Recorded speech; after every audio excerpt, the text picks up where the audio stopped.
Mulia dalam kehinaan. Suatu malam dalam balutan kesepian, sebongkah kenangan cukup membuat seorang pemuda nyaris putus asa dengan masa depan.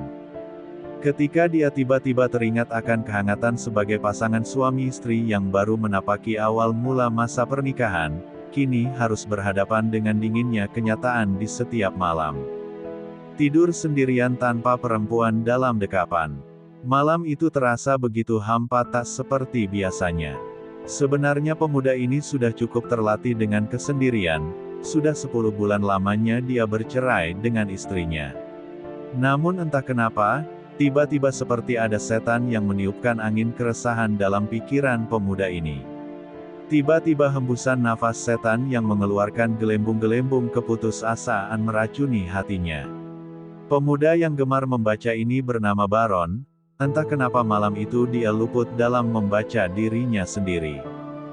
Dalam kekalutan pikiran, dia bergumam, apakah Tuhan adil mengujiku seperti ini? Sedangkan orang-orang di luar sana yang mungkin hidup tanpa mengindahkan aturan agama justru terlihat baik-baik saja. Ini sungguh berat, masa di mana teman-teman sebayaku sedang asyik-asyiknya memiliki pasangan, apalagi malam-malam seperti ini yang dihabiskan dalam lelapnya dekapan orang tersayang. Masa di mana anak sedang lucu-lucunya, kini harus menghadapi kenyataan tanpa sehari-hari melihat perkembangannya. Setelah bergumam dengan nada seakan tidak menerima kenyataan, Baron menangis, diambilnya air wudhu, dia sholat dan berzikir hingga seakan banjir air mata menenggelamkan pikirannya. Sejenak dia tertidur dalam sila zikir, lalu di antara sadar dan tidak sadar seakan dia bermimpi, dilihatnya ada kakek tua berkumis dengan penampilan bersih berwibawa mengenakan pakaian khas Jawa. Dengan langkah mendekat, dipeluknya Baron, diusap ubun-ubunnya lalu diseka air matanya. Kakek tua berkata, jangan menyalahkan Tuhan Mungger.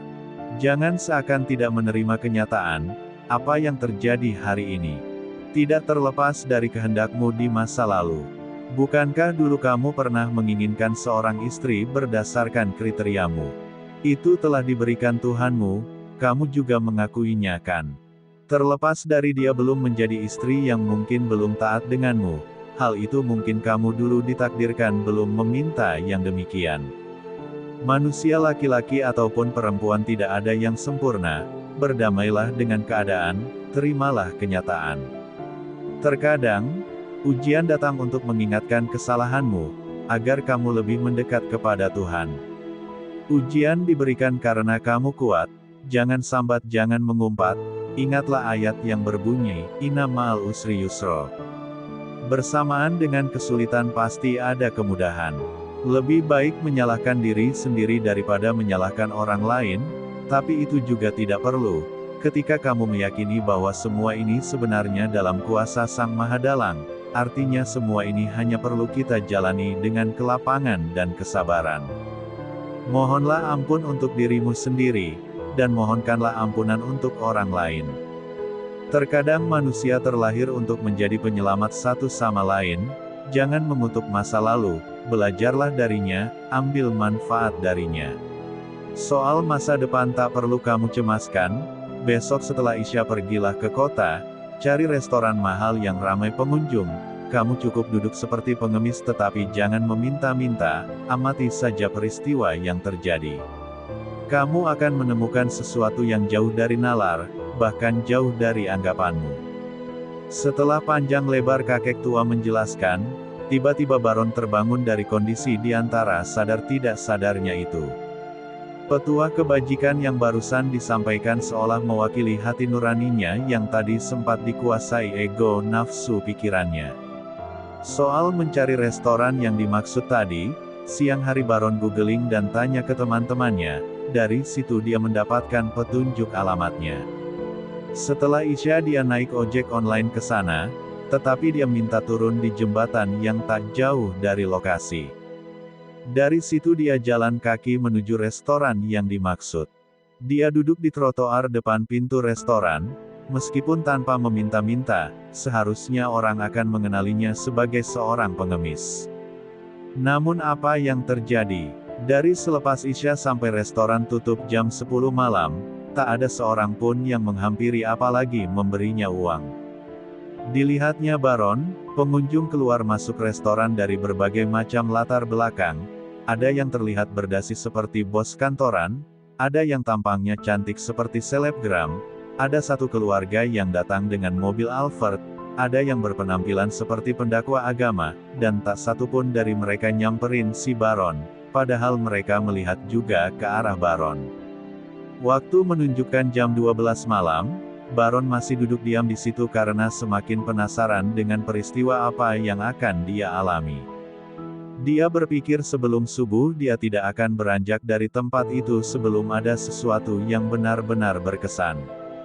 Hingga tak disangka, sebuah mobil Honda Jazz GK5 bernomor polisi cantik melaju pelan kemudian berhenti di bahu kiri jalan, tepat di depan Baron duduk bersila.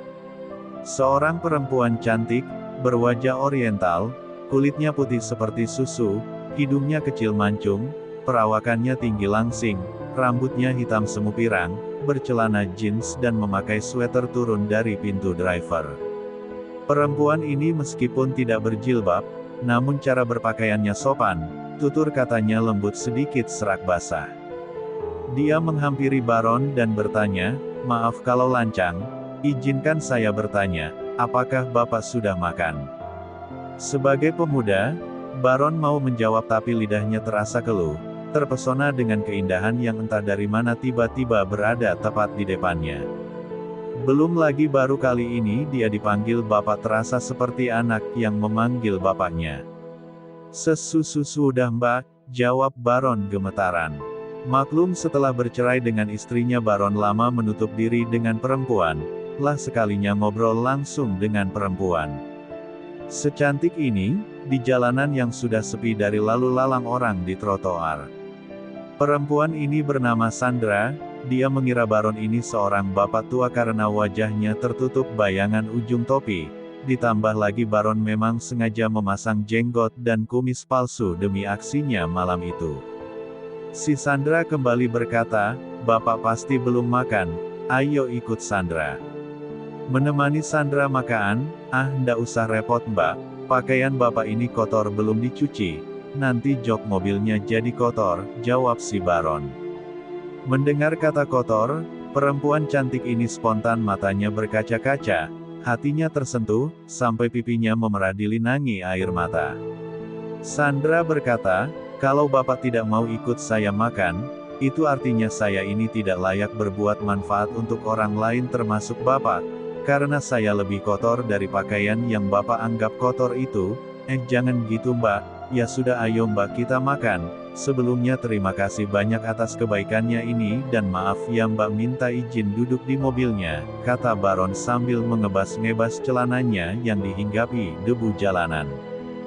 Dalam hati Baron masih terheran-heran dengan kejadian ini, diingatnya satu persatu orang yang berlalu lalang di jalanan ataupun keluar masuk restoran tadi tak ada satupun yang peduli dengannya, kini ada perempuan cantik naik mobil sendirian di tengah malam memaksa mengajaknya cari makan. Dengan nada yang masih terbata-bata, Baron mencoba menguatkan nyali dengan bertanya layaknya orang tua, karena si Sandra masih mengiranya Baron ini sosok orang tua, bukan pemuda yang sebenarnya juga masih terpesona melihat kecantikannya. "Nduk namanya Sandra ya?" "Maaf Nduk Sandra, kalau Bapak boleh tahu tadinya Nduk Sandra mau kemana atau dari mana?" Sambil menangis Sandra menjawab, "Apakah saya boleh jujur Pak? Saya takut kalau saya jujur nanti Bapak memaksa minta turun dari mobil." "Aduh mana ada seperti itu Nduk. Bapak beneran tanya masak mau dijawab tidak jujur." "Waduh kok jadi Nduk Sandra nangis gini? Maaf ya, oh ya biasa anak muda apa jangan-jangan abis berantem sama pacarnya ya?" Sahut Baron berharap suasana menjadi cair. "Begini Pak, janji Bapak jangan minta turun dari mobil ya, pokoknya kita nyari makan dulu. Setelah itu Sandra antarkan Bapak pulang, baru Bapak boleh turun," kata Sandra sambil terisak. Dengan sedikit bengong dan bingung oleh kata-kata Sandra, Baron menjawab, "Baik Nduk, Bapak janji, katakan saja sejujur-jujurnya sekiranya Nduk Sandra berkenan." Dengan suara yang tersendat-sendat sebab isakan tangis yang semakin menjadi, Sandra menjelaskan, "Pak. Sandra ini perempuan kotor, jika Bapak hanya merasa kotor pakaiannya, maka Sandra ini kotor semuanya. Tubuhku ini kotor, pakaian yang saya kenakan ini, parfum. Make up yang saya pakai, apartemen yang saya tinggali, mobil yang saya bawa ini. Semuanya berasal dari sesuatu yang kotor. Kalau dihitung sudah belasan bahkan puluhan laki-laki hidung belang yang meniduri saya, mereka rela membayar mahal untuk bisa tidur dengan saya, mereka jarang yang masih bujang, kebanyakan mereka sudah berkeluarga, mereka menyembunyikan dari keluarga demi berselingkuh dengan saya. Awalnya saya belum mengenal dunia seperti ini, karena sebab dikecewakan mantan pacar saya akhirnya putus asa. Waktu itu, apapun sudah saya berikan ke mantan tak terkecuali keperawanan, tetapi saya diputuskan secara sepihak ketika dia menjalin hubungan dengan perempuan yang lebih kaya raya yang rela membiayai seluruh kebutuhan hidupnya. Dari situ saya terus dirundung kekecewaan, mengingat keperawanan sudah terlanjur saya berikan. Akhirnya saya memutuskan, terlanjur basah kenapa gak mandi sekalian. Saya iseng nyari-nyari cara menjual harga diri saya dengan mencoba open BO, berawal dari situ saya dikenal kalangan atas hingga saya bisa pasang tarif mahal dalam sekali meniduri saya. Sekarang hari-hari saya jalani semakin terasa hampa, hidup seperti tak punya arah dan tujuan, yang tadinya hanya sebagai luapan kekecewaan berubah menjadi gaya hidup memperkaya diri dengan melayani kepuasan laki-laki hidung belang tanpa ada kasih di dalamnya. Saya selalu ragu untuk menjalani kehidupan, saya semakin memikul dosa yang begitu berat di punggung, berapa banyak keluarga yang saya sakiti karena profesi ini. Tanpa orang-orang tahu, mungkin masih banyak laki-laki yang mengagumi kecantikan saya ketika melihat saya, namun di lubuk hati saya merasa malu, saya ini munafik, rahim yang kotor oleh noda laki-laki hidung belang yang tak terhitung jumlahnya. Apakah masih layak ku persembahkan untuk laki-laki baik yang mungkin nanti sudi membimbingku? Jika tak ada laki-laki baik yang ditakdirkan untukku di kemudian hari, aku tak akan protes dengan Tuhanku, karena semua ini salahku, bukan salah siapa-siapa. Lagi pula apa masih pantas aku ini mengharapkan laki-laki baik untuk menjadi imamku kelak? Sandra mengungkapkan panjang lebar ini sambil melipir ke kiri jalan untuk menghentikan mobilnya sejenak, takut kurang fokus nyetir dan juga takut kalau Baron ternyata jijik, ilfil lalu memilih meloncat turun dari mobil. Dengan mata berkaca-kaca, menghela nafas panjang, Baron berkata, "Sudah leganduk. Sudah diungkapkan semuanya. Kalau masih ada unek-unek disampaikan saja, akan Bapak dengarkan." "Sudah Pak." Bapak pasti jijik dan kaget. "Bapak ndak ingin turun dari mobil saja kan? Kita belum dapat makan loh Pak," bujuk Sandra takut kalau Baron tidak nafsu makan lagi. Dijawab oleh Baron, "Kalau kaget ya jelas kaget Nduk, bukan kaget karena apa yang kamu ceritakan barusan. Bapak kaget karena Bapak melihat kamu begitu terbuka menceritakan semuanya, Bapak hanya seorang pengemis yang kebetulan diajak cari makan. Nduk Sandra cantik dan masih muda, andaikan tidak diceritakan. Bapak juga masih mau kok diajak makan, Bapak heran kok demi memaksa Bapak makan saja Nduk Sandra sampai rela menceritakan semuanya. Kenapa Nduk? Begini Pak, dulu saya kecil di kampung, di dusun yang sangat jauh dari keramaian, hampir tiap malam mengaji di musola kecil. Saya selalu ingat pesan kiai guru ngaji saya, katanya bersedekah termasuk memberi makan orang yang membutuhkan itu kelak insya Allah bisa menerangi kubur, jawab si Sandra. Seketika air mata Baron tak terbendung lagi, dia melihat pancaran ketulusan dari sorot mata Sandra. Kemudian Baron mengulang kembali pertanyaan, "Tadi di awal Bapak tanya Nduk Sandra dari mana atau mau kemana belum dijawab lo ya?" Petik 2. "Oh iya Pak, maaf ya, tadi itu Sandra seperti tak ada arah dan tujuan yang sebenarnya mau kemana. Setelah sholat saya bermunajat, diriku yang hina ini bersimpuh menghadap Tuhan, setelah memohon ampun, Aku berdoa dalam lirih, Tuhan. Tunjukkanlah aku jalan pulang yang Engkau ridhoi, mudahkanlah aku terlepas dari tawanan dunia yang kotor ini. Tidak lama setelah itu, malah ada pesan WhatsApp masuk, dari salah satu laki-laki hidung belang paling berlangganan. Dia biasa memakai jasaku 4 kali dalam sebulan.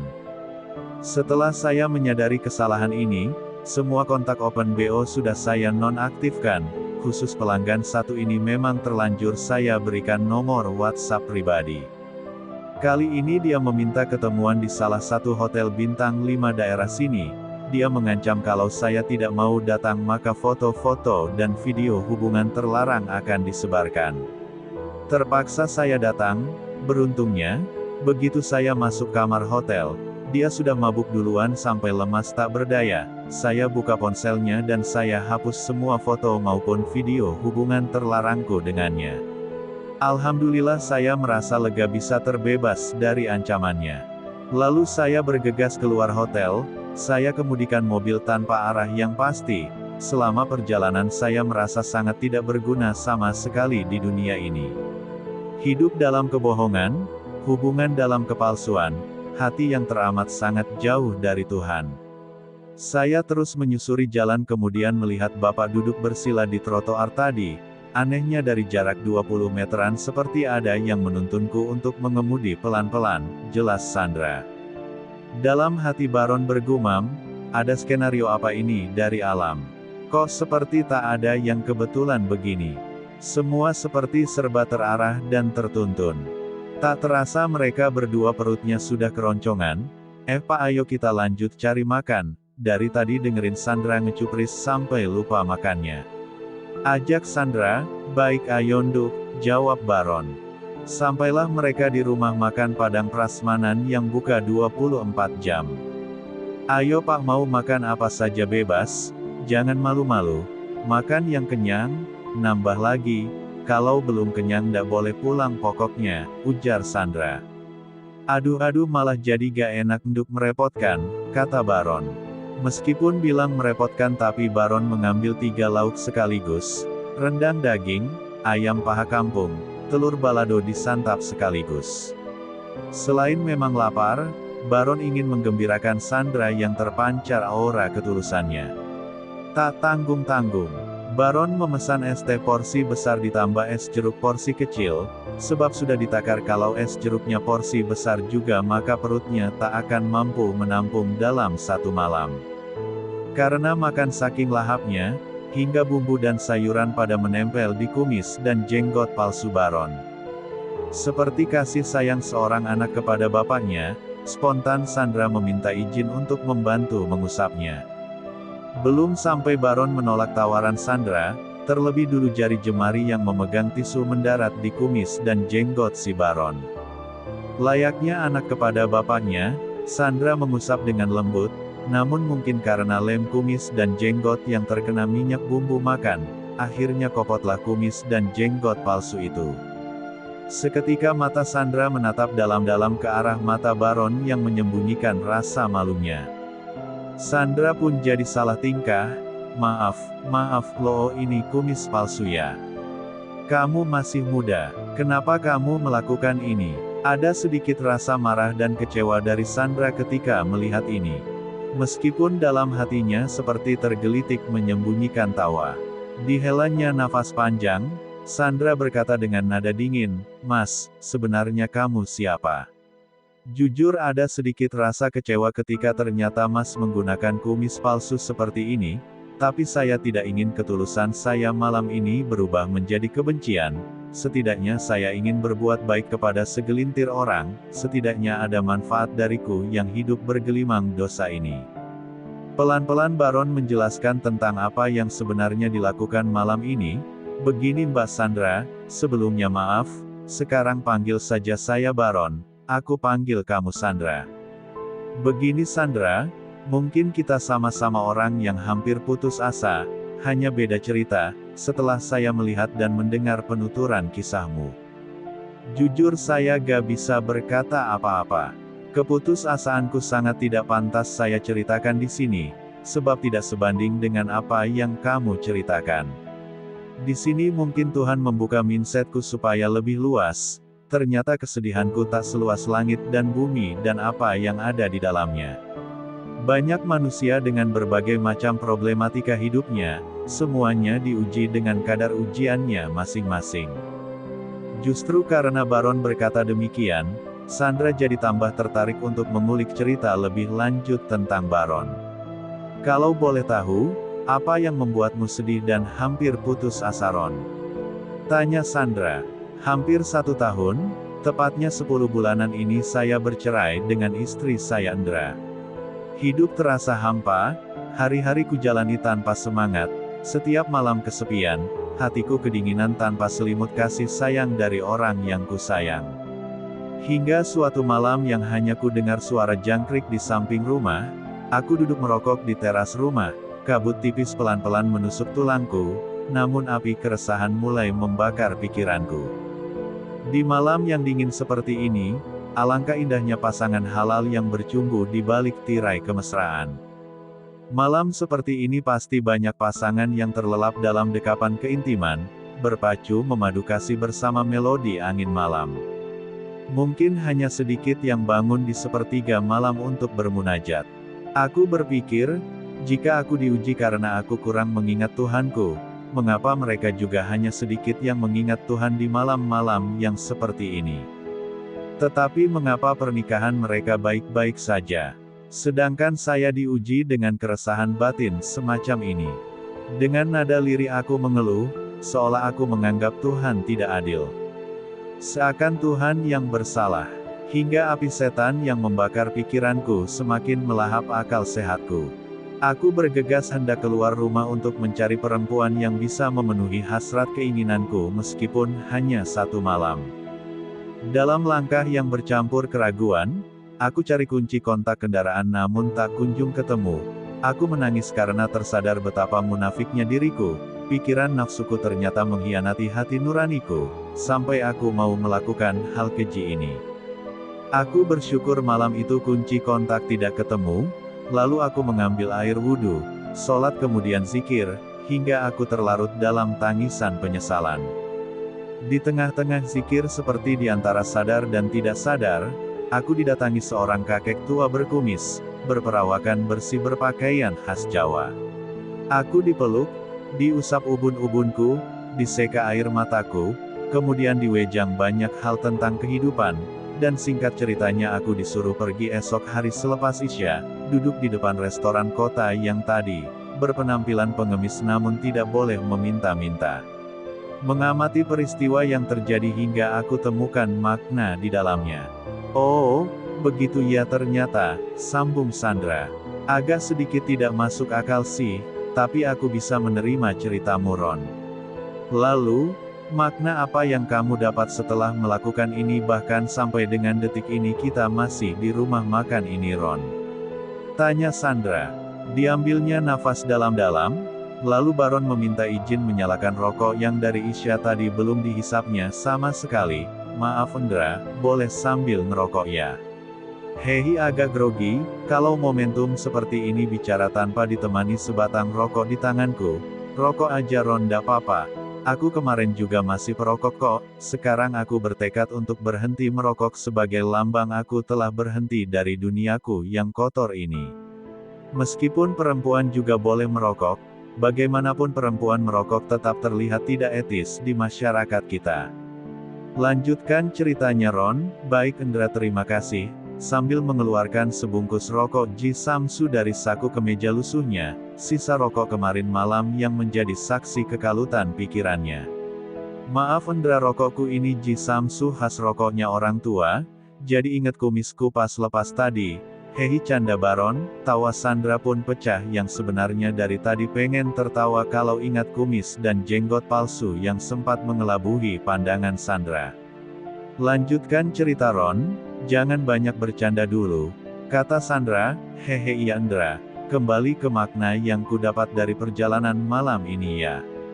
Poin yang pertama, kita tidak bisa hanya melihat seseorang dari penampilan luarnya, yang terlihat seperti orang kaya ataupun yang terlihat seperti orang suci sekalipun ternyata bahkan tidak peduli denganku.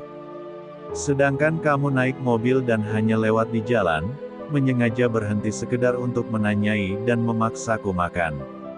Maaf tanpa saya merendahkan kamu Indra, kamu yang merasa hina dan kotor ternyata memiliki hati yang begitu bening seperti kaca, mereka hanya berlalu lalang dalam gemerlap kemewahan.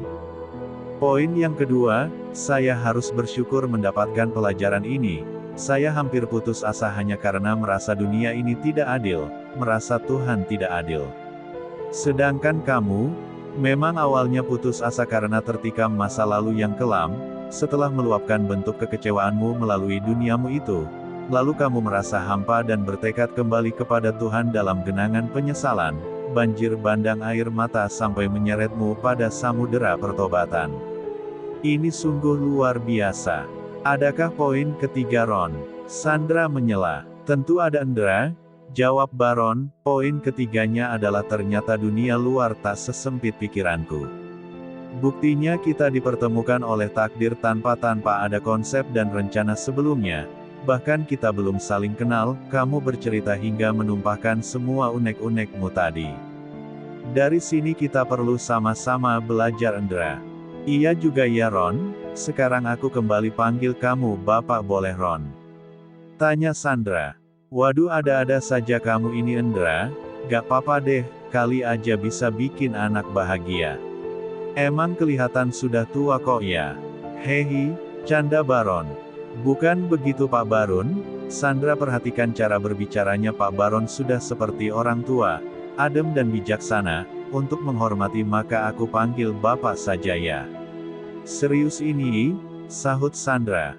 Baiklah kalau begitu, bukan saya ingin dihormati, tapi kalau itu maumu, panggil saja apa yang menurutmu cocok. Kata Baron. Aku panggil Mas Baron aja ya, kalau boleh tahu, Mas Baron sekarang usianya berapa? Terus, kenapa sampai bercerai dengan istrinya? Kalau sekiranya sensitif ndak usah dijawab ndak apa-apa Mas, tanya Sandra. Usiaku sekarang 32 tahun Indra. Kita bercerai karena perbedaan prinsip. Memang hak semua laki-laki maupun perempuan memiliki prinsipnya masing-masing. Namun ketika berumah tangga tentu semua ada porsinya. Perbedaan itu seharusnya bisa dijembatani dengan musyawarah dan saling terbuka. Bicara rumah tangga, tentu ada porsi laki-laki sebagai imam, dan perempuan sebagai makmum. Ketika bahtera di lautan nahkodanya lebih dari satu, tentu akan beresiko kemudi menjadi tidak stabil, lalu bisa-bisa bahtera karam diombang-ambing badai dan ombak. Begitulah gambarannya, bukan saya mengklaim sudah menjadi seorang suami yang baik, saya masih banyak salah dan keluputan selama berumah tangga, namun dalam konteks kebaikan dan keberkahan rumah tangga, seorang istri harus taat kepada suaminya, selagi suami tidak menyuruhnya bermaksiat kepada Allah. Sampai sini semoga cukup bisa dimengerti ya Indra. Tutur Baron. Rumah tangga ternyata rumit ya Mas. Sepertinya kalian masih saling menyukai satu sama lain kan? Ndak mikir nasib anak kah Mas?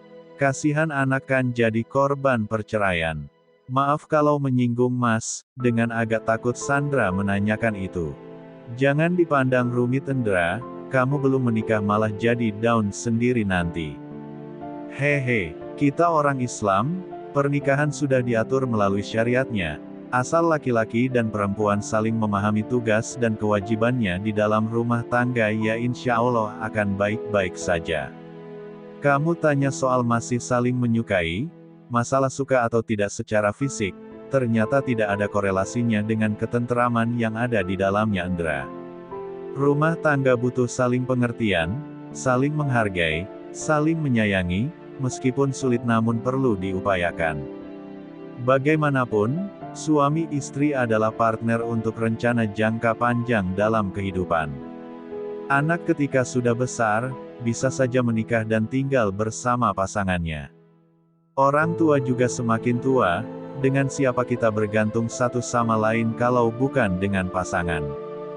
Ketika kesadaran ini ditanamkan, mungkin suami istri rela untuk berunding demi kebaikan dan keberkahan rumah tangga, tidak kuat-kuatan prinsip maupun ego. Karena hal ini, dengan segala pertimbangan, termasuk soal anak. Kami putuskan untuk bercerai. Semoga ini memang yang terbaik untuk kita, dan semoga setan tidak terlalu tertawa jingkrak-jingkrak melihat anak Adam ini bercerai. Anak memang menjadi pertimbangan paling berat untuk mengakhiri hubungan pernikahan ini, tetapi satu hal yang menjadi keyakinan saya bahwa kita ini makhluk yang semua dalam kendali Tuhan, termasuk juga anak. Doaku semoga anak kami selalu dalam bimbingan Tuhan menjadi anak yang bermanfaat dunia akhirat. Panjang lebar penjelentrehan Baron. Dengan mata berkaca-kaca mendengarkan penuturan dari Baron, Sandra mengajak Baron keluar dari rumah makan, mengingat sudah 1 jam mereka ngobrol di sana, tidak enak sama pegawai rumah makan. Ayo mas kita lanjutkan ngobrol di mobil saja, saya antarkan pulang sampai rumahmu. Oh iya mas supaya mas tidak kepikiran, Sandra mau bilang, ini uang untuk bayar makan, uang halal ya mas. Ini uang yang dikirim bapakku dari kampung, bapak taunya aku ini masih kuliah. Meskipun aku bilang sudah punya penghasilan sendiri dengan berbohong ke bapak kalau aku punya profesi sampingan menjadi model, bapak itu tetap menganggap Sandra seorang anak kecil yang selalu dikasih jatah bulanan.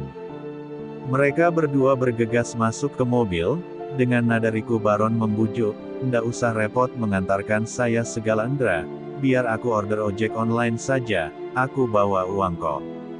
Sandra menimpali, "Emang saya seperti orang yang direpotkan kah?" "Dengan senang hati mas. Sandra anterin, jujur aku masih ingin mengobrol panjang lebar dengan Mas Baron, mari kita sambung selama di perjalanan ini."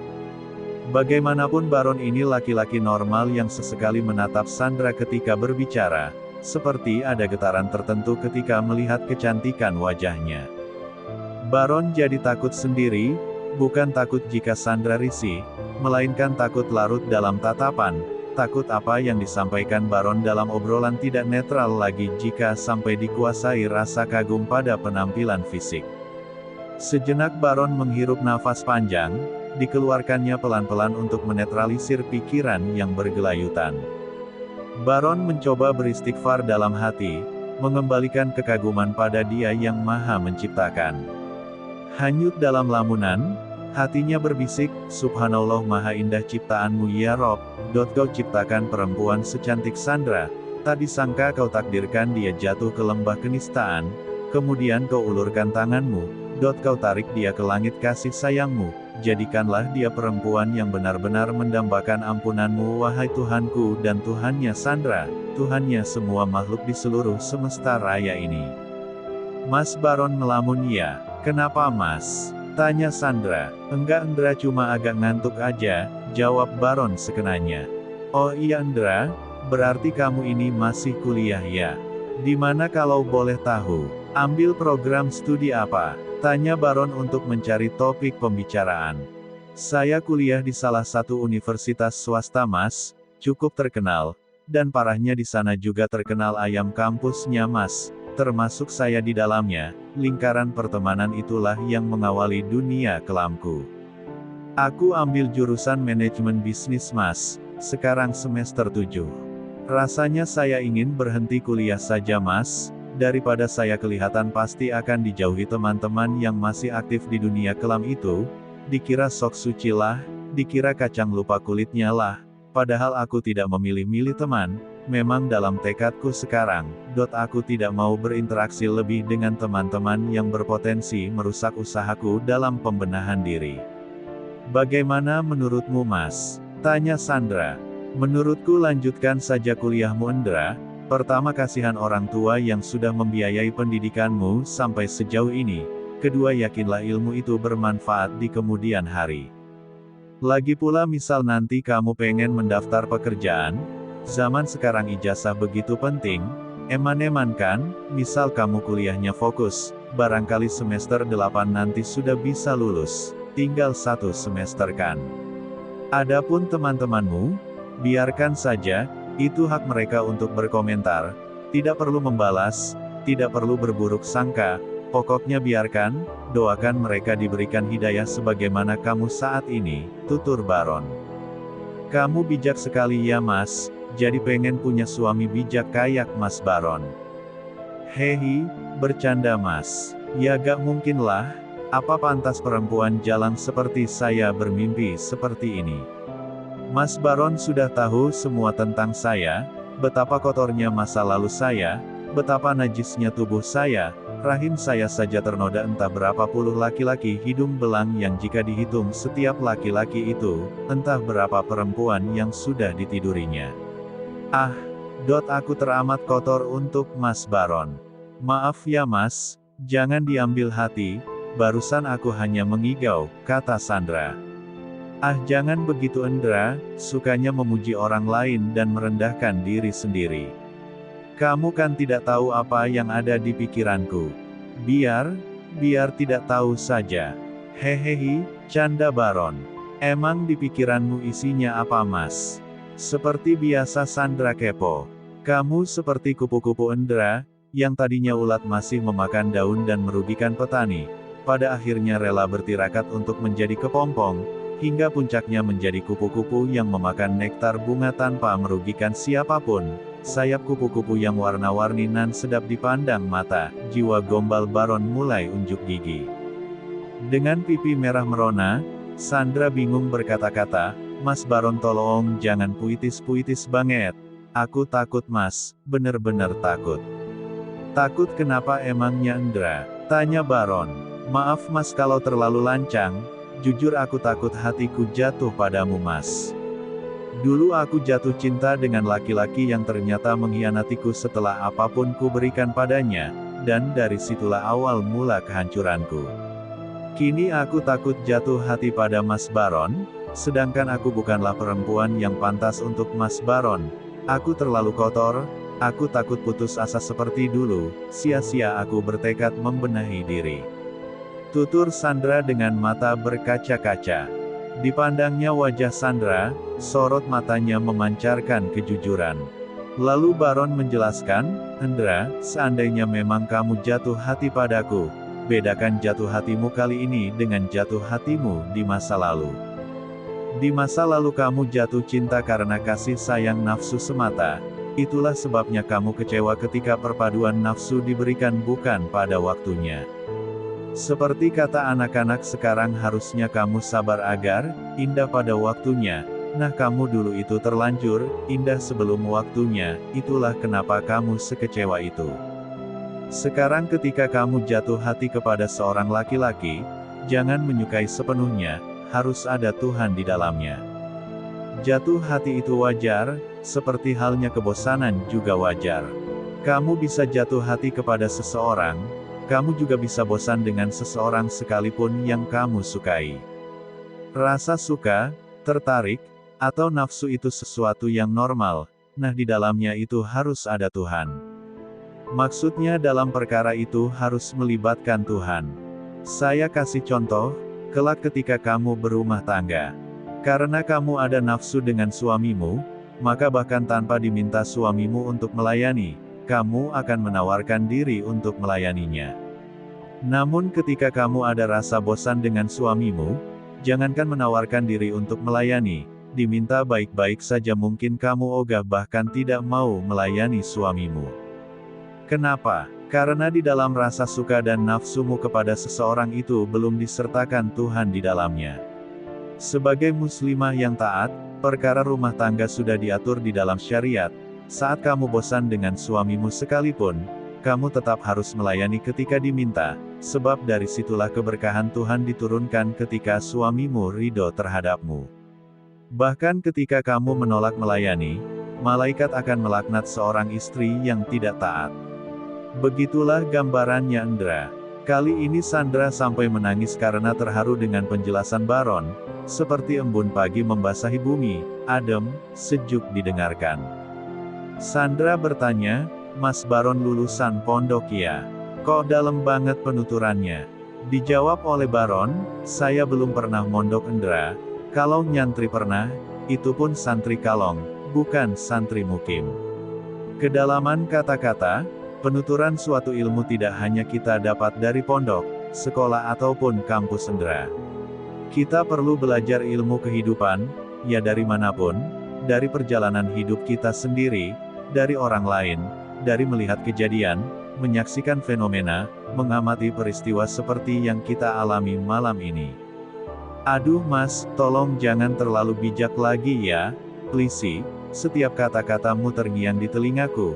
Rasanya semakin berat, bukannya aku tidak bisa memikulnya. Saking beratnya aku takut langsung terjun bebas ke hatiku. Sebentar, sebelum lebih jauh aku mendengarkan penjelentrehan-penjelentrehanmu lagi. Aku boleh tanya satu hal ndak Mas Baron? Tanya Sandra. Boleh Endra, sekiranya aku mampu akan kujawab, kata Baron. Sebenarnya perempuan seperti apa yang Mas Baron dambakan?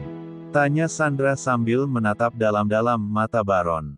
Aduh aneh-aneh aja kamu ini Endra, baiklah akan kujawab.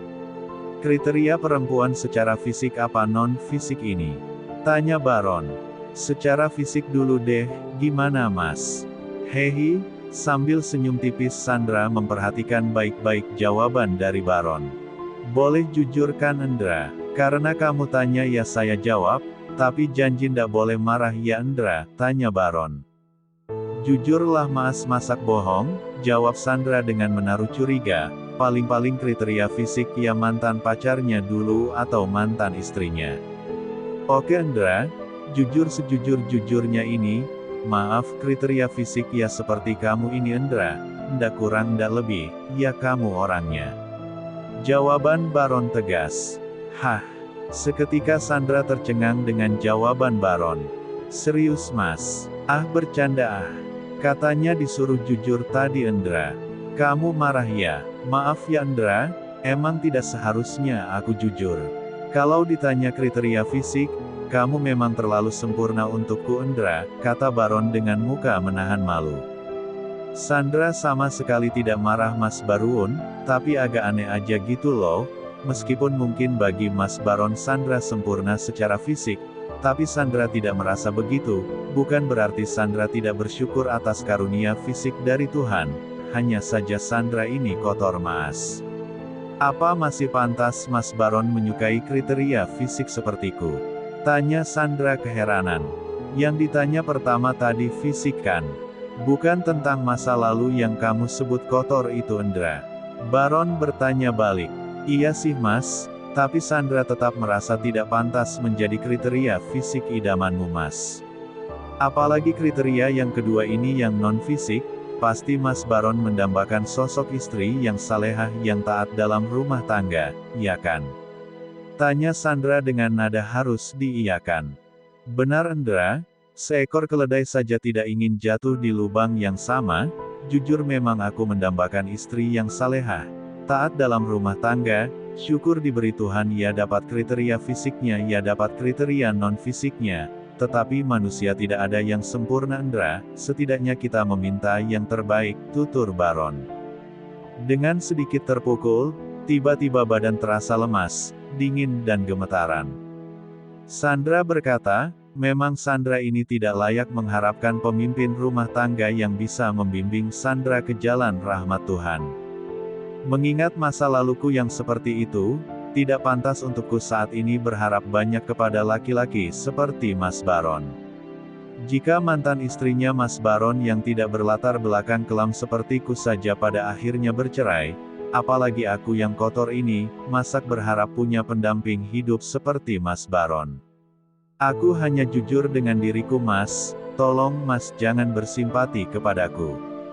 Waduh maksudnya apa ini Endra? Tanya Baron yang sebenarnya hanya meretorika pertanyaan untuk mempertegas jawaban saja. Tolong dijawab dengan jujur ya Mas, sekalipun itu bukan jawaban yang Sandra inginkan, tapi tolong jujur. Definisi perempuan salehah dan taat dalam rumah tangga itu yang seperti apa? Pasti yang pintar baca kitab suci, yang rajin sholat dan berpuasa, rajin nyiapin makanan dan minuman, selalu melayani di atas ranjang. Benar kan? Pinta Sandra sambil memberhentikan mobilnya di pinggir jalan, takut jika jawaban Baron membikin Sandra bertambah gemetar. Baiklah aku jawab Endra, salehah dan taat bagi saya itu ketika perempuan mau menjalankan syariat agama dengan baik, mengindahkan suami selaku imam rumah tangga. Adapun pintar baca kitab suci itu bonus, bukan suatu keharusan. Sebab kitab suci itu memang bagus dibaca, lebih bagus lagi jika diamalkan isi kandungan di dalamnya. Banyak yang pintar baca kitab suci namun mengabaikan isi kandungannya.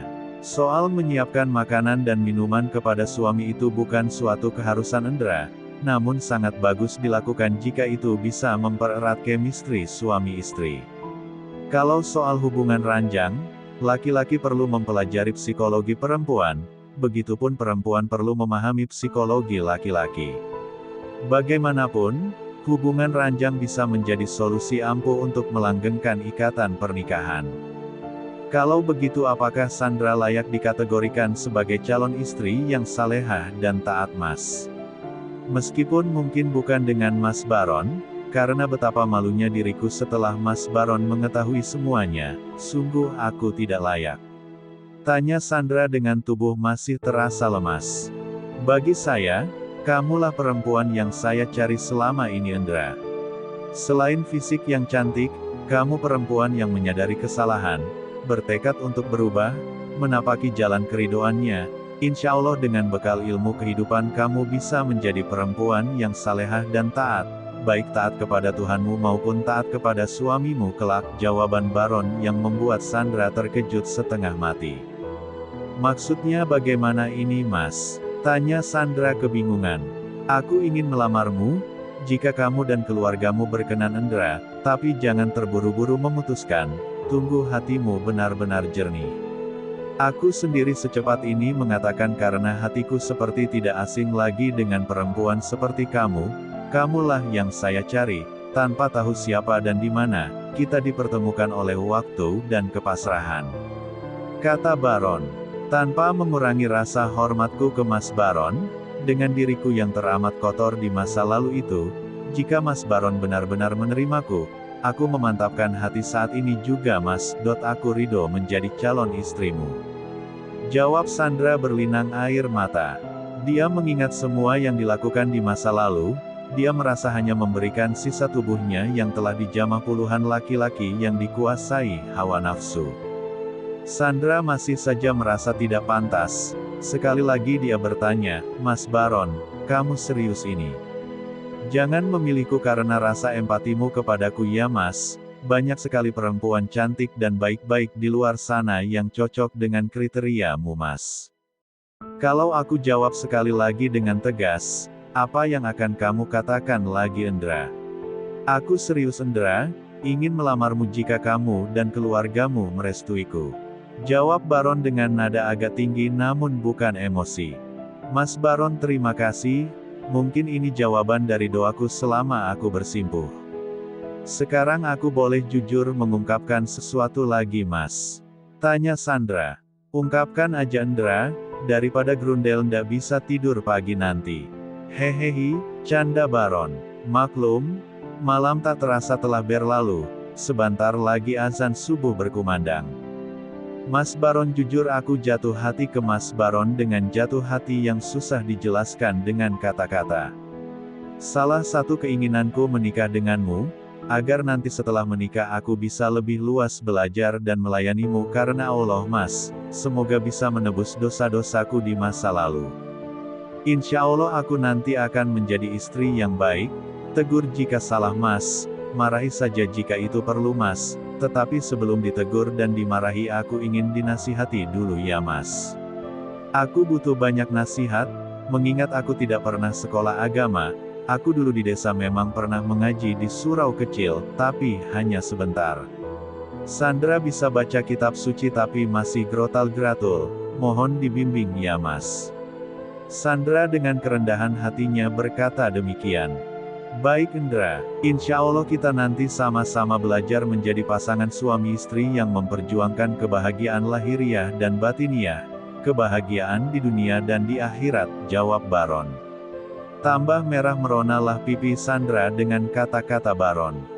Baron dan Sandra ini dua orang yang bukan tidak bisa berpikir jika obrolan seserius ini terlalu terburu-buru, mengingat mereka baru bertemu beberapa jam. Namun sinar kemantapan hati seseorang tidak bisa diukur dengan waktu. Ada yang butuh waktu bertahun-tahun, berbulan-bulan, bahkan tak butuh waktu lama, Cukup dengan pandangan pertama atau obrolan pertama, mereka yakin tentang apa dan siapa yang dicari selama ini. Dari tadi kita berhenti di pinggir jalan Mas. Kedengarannya sudah ada kiro, di masjid. Bentar lagi subuh loh, ayo Mas segera menuju rumahmu. Maaf ya Mas, aku nanti langsung pulang ya, ndak enak jam segini jika dilihat orang tua tetanggamu, kata Sandra. Iya Ndra ayo gas, rumahku dah dekat kok, 5 menitan sampai. Hehi, kata Baron. Insya Allah cerita bersambung.